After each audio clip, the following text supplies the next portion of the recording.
우리가 잘 아는 5천 명을 먹이신 6장에 기록된 보리빵 5개 물고기 2마리로 5천 명을 먹이시고 12바구니를 남기신 사건이 있었습니다.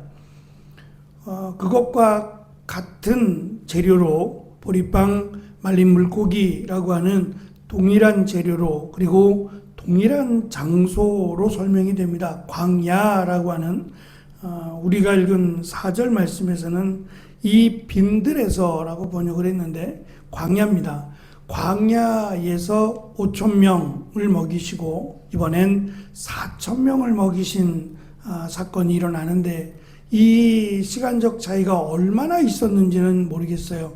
5천 명을 먹인 뒤에 얼마의 시간이 흘러서 지금 4천 명을 먹인 이 사건이 일어났는지는 알 수 없지만 제자들의 반응을 보면 그때도 예수님께서 놀라운 기적을 베푸셔서 마음껏 그들이 먹고 12바구니가 남았습니다. 그렇다면 제자들의 반응이 좀 달라야 합니다.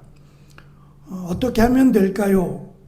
라고 하는 좀 긍정적인 반응이 나타나야 되는데 제자들은 여전히 부정적인 반응을 보입니다. 여기서 어떻게 먹을 것을 구할 수 있겠느냐라고 하는 그냥 저들을 돌려보내는 것이 지혜로운 방법인 것처럼 말하고 있기 때문인데요. 중요한 것은 이 기적, 지금 4천 명을 먹이신 광야에서 이 기적이 단편적인 기적이 아니라 이사야 35장의 말씀을 보면 이러한 메시아가 오실 때 일어날 현상 또는 예언의 말씀이 있는데요. 그때에 보지 못하는 사람이 다시 보고 듣지 못하는 사람이 다시 들을 것이다. 다리를 저는 사람이 사슴처럼 뛰고 말을 못하던 사람이 기쁨으로 노래할 것이다.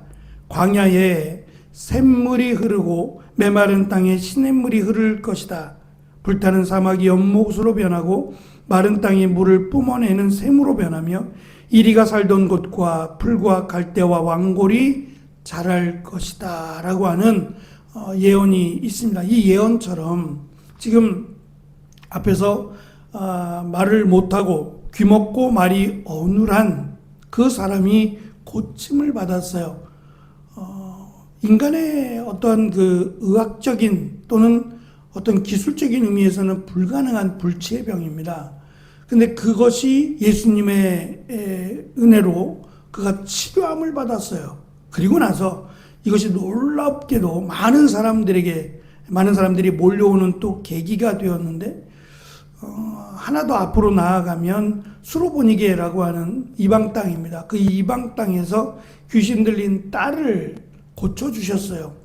여자를 고쳐주신 것이고, 이번엔 이어지는 내용이 남자, 데가볼리라고 하는 이방인 지역에서 남자를 고쳐주셨고, 이번에 모인 많은 무리들이라고 설명되는 이들이 이방인이라면 남자, 여자, 남자, 많은 사람, 이들이 모두 메시아의 잔치에 참여하게 될 것이고 그 잔치의 은혜를 맛본다고 하는, 그래서 유대인들에게도 5천 명에 해당되는 유대인들에게도 하나님의 풍성한 은혜, 또 은혜의 잔치에 그들을 초대하셨다면 그들뿐만 아니라 소외되고 은혜의 영역에 들지 않았던 이방인들에게까지 하나님의 은혜를 베푸신다고 하는 이 놀라운 암시적인 내용이 포함되어 있습니다.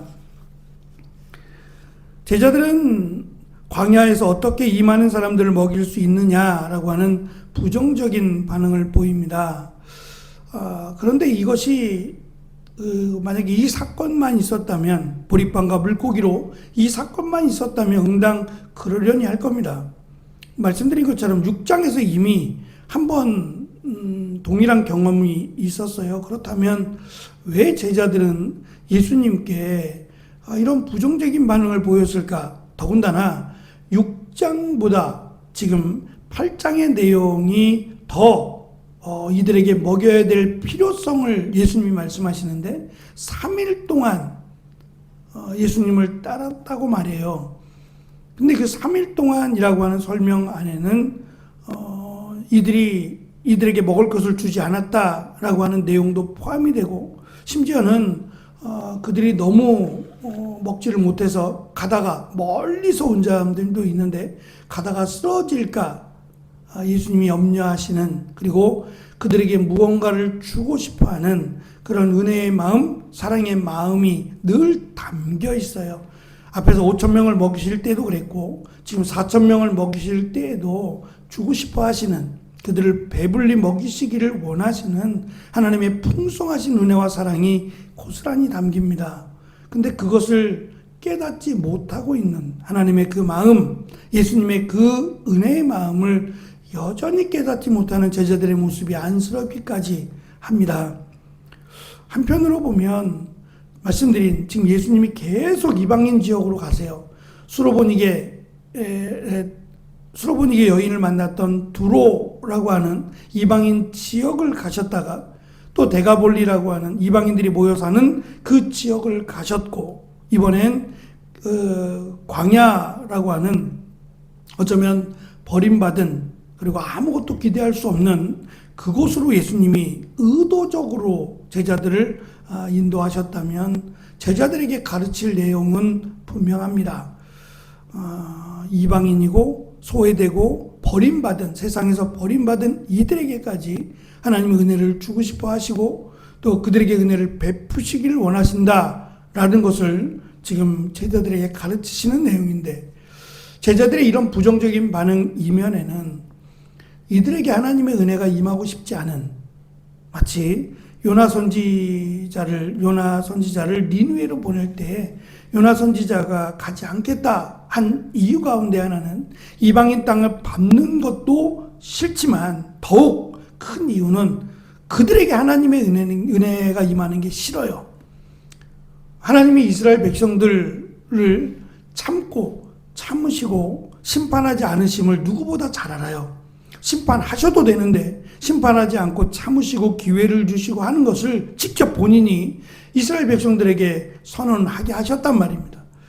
그 하나님의 은혜, 그 풍성하신 은혜를 누구보다 잘 아는 요나의 입장에서 하나님이 혹시라도 저들이 회개하면, 만약에라도 하나님이 원하시는 대로 회개하면 하나님이 저들을 용서해 주실 것이다 라고 하는 그 마음 때문에 가기 싫었던 거예요.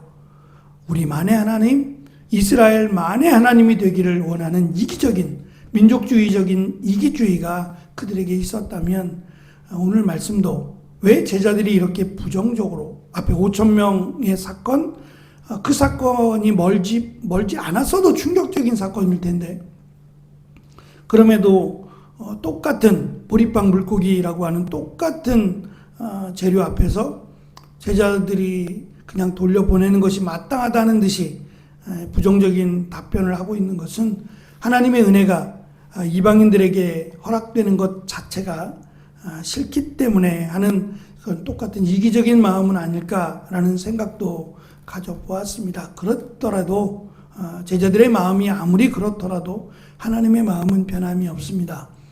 오히려 그들을 똑같은 풍성함으로 마음껏 주라고 하는 풍성한 방법으로 그들의 일단 육신을 채워주시는 은혜를 우리는 볼 수 있습니다. 그것이 하나님의 마음이고 또 우리에게 허락하신 은혜라고 생각합니다. 이 은혜가 우리에게뿐만 아니라 연약한 이들에게, 아직도 예수님을 확신하지 못하는 이들에게도 흘러 넘칠 수 있는 귀한 은혜가 있게 되기를 기도하는 귀한 시간이 되시기를 바랍니다. 기도하겠습니다.